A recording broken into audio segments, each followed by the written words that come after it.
صدق اللہ العلی العظیم وصدق رسولہ النبی الکریم۔ حضور صلی اللہ علیہ وسلم کا پہلا جو فریضہ تھا، فریضہ رسالت، کہ اس کے متعلق ہے، اور اس آیت کریمہ میں آداب تبلیغ کو بیان کیا جا رہا ہے کہ جن کو تم تبلیغ کرتے ہو ان کے معبودوں کو گالی نہ دو یا ان کو گالی نہ دو۔ وجہ یہ ہے کہ اگر تم ان کے معبودوں کو گالی دو گے تو وہ اللہ کو گالی دیں گے۔ وَلَا تَسُبُّوا الَّذِينَ، اور نہ گالیاں دو ان لوگوں کو، یدعون من دون اللہ، جن کو وہ پکارتے ہیں اللہ کے سوا۔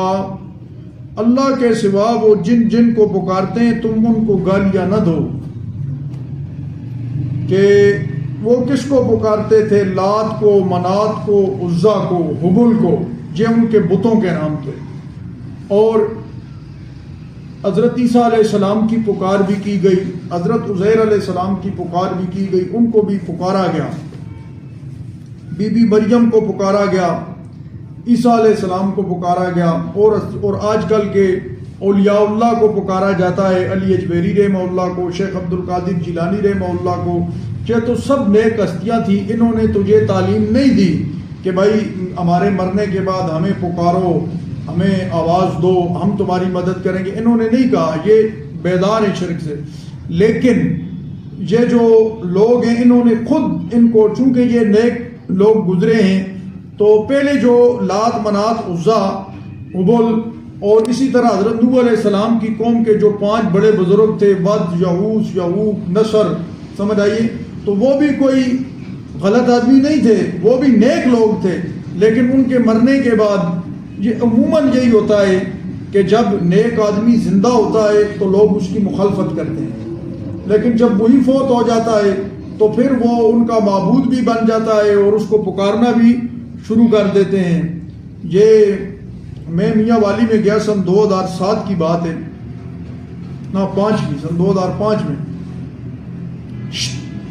بیٹھ جاؤ ادھر، سن 2005 کی بات ہے، میں میاں والی میں گیا تو مولانا رئیس المفسرین حضرت مولانا حسین علی الوانی رحمہ اللہ کی قبر پہ میں گیا، تو ان کی قبر اور ان کا ڈیرا سن 2005 میں بھی ایسی جگہ پر تھا کہ وہاں ابھی تک بھی اتنی آبادی نہیں تھی، سن 2005 میں، اور وہ فوت ہوئے سن 1944 میں، پاکستان بننے سے بھی 2-3 سال پہلے۔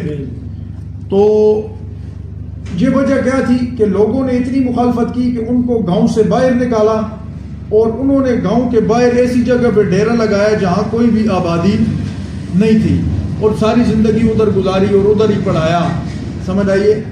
تو لیکن مجھے ایک بندے نے بتایا کہ ایک لڑکی ہماری دکان پہ آئی وہاں میاں والی کی، تو کہتا ہے کہ میں نے اس سے ویسے پوچھ لیا کہ آپ مولانا حسین علی صاحب کو جانتی ہیں؟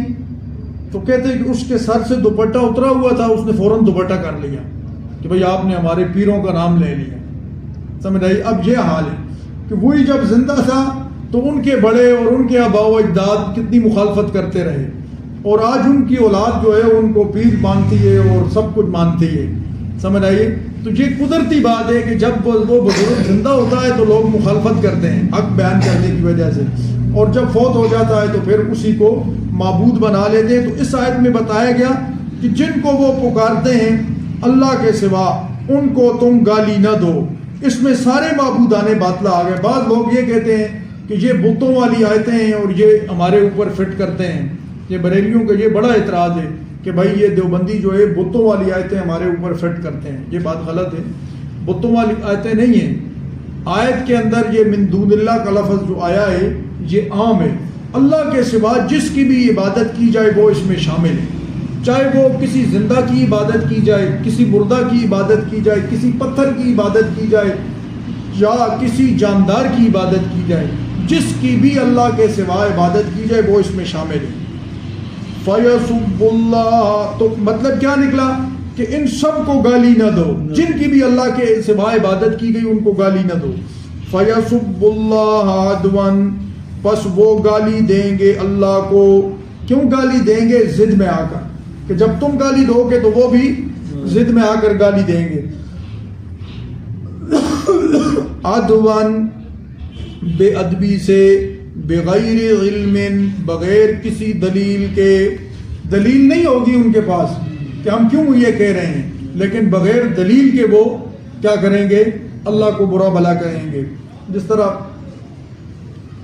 آج کل مطلب کوئی یہ مسئلہ بیان کیا جب جاتا ہے، کوئی بیان کرتا ہے کہ اللہ کے سوا یہ نبی ولی کچھ نہیں کر سکتے، سمجھ رہے؟ تو وہ کیا کہتے ہیں؟ اللہ، اس نے تو نبیوں ولیوں کی گستاخی کر دی. حالانکہ یہ کوئی گستاخی کی بات تو نہیں ہے، سمجھ آئیے. تو اگر اس پر مطلب ان کو کچھ ہم کہیں، برا بھلا اگر کہیں گے تو ہو سکتا ہے کہ وہ ان کے منہ سے ایسی بات نکل جائے کہ وہ اللہ کو بھی گالی دے دیں، سمجھ. اور ہوتا ہے ایسا، ضد میں آ کر لوگ ایسے کرتے ہیں. اس لیے قرآن نے یہاں پہ بریک لگا دی کہ بھائی آپ نے ایسے نہیں کرنا. کذالک زینا لکل امت، قدرتی بات ہے کہ جب کوئی آدمی بھی تبلیغ کا کام کرتا ہے تو جس کو وہ دعوت دیتا ہے، کبھی لوگ خوشگوار ماحول میں سنتے ہیں لیکن کبھی ناگوار ماحول بھی بن جاتا ہے کہ آپ کسی کو دعوت دیں گے تو وہ آگے سے گرم ہو جائے گا، وہ آگے سے آپ کو برا بھلا بھی کہے گا، سمجھ آئیے. وہ کہے گا کہ بھائی ان کا اور کوئی کام نہیں ہے، سمجھ آئیے. ہر وقت یہی بات کہتے رہتے ہیں، ہر وقت، سمجھ آئیے. بعض ہم نے اپنے مطلب اپنے عقیدے والے بندوں سے یہ بات سنی کہ یار یہ کیا توحید توحید توحید کی رٹ لگائی ہوئی ہے تم لوگوں نے، سمجھ آئیے، کہ کوئی اور ٹاپک بھی بیان کرو، آپ اسی کو کیوں بیان کرتے ہو، سمجھ آئیے. یہ بھی لوگ کہتے ہیں کہ بھائی توحید کی اتنی کیا ضرورت ہے، توحید کا تو سب کو پتہ ہے. حالانکہ پتہ کدھر ہے، سمجھ آئی. پتے کا اس وقت پتہ چلتا ہے. اس طرح تو مثال میں بھی دعویٰ کرتا ہوں کہ میں توحیدی ہوں، یہ بھی دعویٰ کرتا ہے، یہ بھی دعویٰ کرتا ہے، سارے دعویٰ کرتے ہیں، لیکن پتہ کس وقت چلتا ہے؟ جب مصیبت، پریشانی، تکلیف آ جائے، پھر اس وقت اللہ کو چھوڑ کر اگر غیر اللہ کی طرف جاتا ہے تو پھر توحید کدھر ہے، سمجھ آئیے. توحید تو یہ ہے کہ جیسے کیسے بھی حالات آ جائیں، چاہے خوشی کے حالات ہوں، غمی کے حالات ہوں، تو بندے کی توجہ اللہ کی طرف ہونی چاہیے، اللہ کے سوا اور کسی کی طرف نہیں ہونی چاہیے. دیکھو جتنے بھی انبیاء کرام علیہ السلام آئے، جتنے بھی آئے، سب کی پہلی دعوت کیا تھی؟ اعبدوا اللہ، اللہ کی عبادت کرو، سمجھ آئی. توحید کی دعوت سب نے دی، سمجھ آئی. یہ پہلی دعوت ہے، سمجھ آئیے. دعوت میں سب سے پہلی چیز وہ توحید ہے، سمجھ آئی. توحید کی دعوت سب سے مقدم ہے، پھر باقی اعمال کی، اخلاق کی، ان چیزوں کی دعوت ان کا نمبر بعد کا ہے، لیکن پہلا نمبر جو ہے وہ کس کا ہے؟ اللہ کی توحید کا. کذالک زینا لکل امت، اسی طرح مزین کیا تھا ہم نے ہر امت کے لیے، عملہم، ان کے عمل کو، سمجھ آئی. مشرک آدمی کی یہ عادت ہے کہ وہ اپنے عمل کی تعریف کرتا ہے، سمجھ آئیے. وہ کیا کہتا ہے؟ جس طرح میں نے کل بھی مثال دی کہ صلاۃ و سلام جب پڑھے گا اذان سے اول آخر، اس کو کوئی روکے گا کہ بھائی یہ تم کیا کرتے ہو، اذان تو اللہ اکبر سے شروع ہوتی ہے، تو وہ کیا کہے گا کہ بھائی درود کو نہیں مانتے ہو. درود کو یعنی اس کے اپنے جو بدعت والا عمل ہے اس کو اچھا کر کے پیش کرے گا، سمجھ آئی. کہے گا کہ تم اس کو نہیں مانتے ہو. ابھی مثال کے طور پہ کوئی خیرات کرتا ہے، جس طرح پہلے لوگ کرتے بھی تھے، آج کل بھی کچھ نہ کچھ ہے، خیرات کرتے ہیں، سمجھ آئیے. 40واں کرتے ہیں، تیجا کرتے ہیں، 7واں کرتے ہیں، سمجھ آئیے، یا سالانہ کرتے ہیں. تو ان کو کہا جائے کہ بھائی آپ یہ کیا کر رہے ہو، تو وہ کیا کہتے ہیں کہ بھائی آپ ایصال ثواب کو نہیں مانتے، سمجھ رہے. حالانکہ ایصال ثواب کا کون منکر ہے؟ کوئی منکر نہیں ہے. ثواب پہنچانا براکے، لیکن اس طریقے سے جو شریعت کا طریقہ ہے، جو کس کا طریقہ ہے؟ شریعت کا. تو یہ شیطان کی یہ عادت ہے، سمجھ آئیے، کہ ان کے ذہن میں ان کے عمل کو کیا کرتا ہے؟ مزین کرتا ہے، ان کو اچھا بنا کر پیش کرتا ہے. اور یہ اللہ کی بھی حکمت ہے کہ یہ دنیا جو ہے یہ ابتلاء اور امتحان کی جگہ ہے، سمجھ آئیے. کسی دیکھو اللہ پاک اگر چاہتے سارے لوگ مواحد بن جاتے، کر سکتے تھے، سمجھ رہے. اللہ پاک چاہتے سب لوگوں کو کافر بنا سکتے تھے، لیکن اللہ نے کیا کیا؟ کسی کو کافر، کسی کو مسلمان. تو یہ کیا ہے؟ امتحان ہے، دارالامتحان ہے. اس وجہ سے فرمایا کذالک زینا لکل امت عملہم، ہم نے ہر امت کے لیے ان کے عمل کو، چاہے ان کا اچھا عمل ہے چاہے ان کا برا عمل ہے، اس کو مزین کیا. ثم الی ربہم مرجعہم، پھر اپنے رب کی طرف ان کا لوٹنا ہے.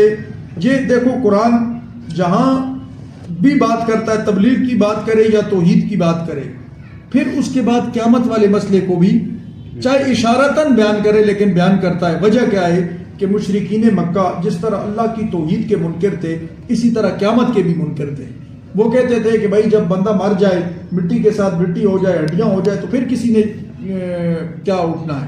سمجھ آئیے؟ تو اس لیے قرآن ساتھ قیامت والے مسئلے کو بیان کرتا ہے کہ ثم الی ربہم مرجعہم، پھر اپنے رب کی طرف ان کا لوٹنا ہے.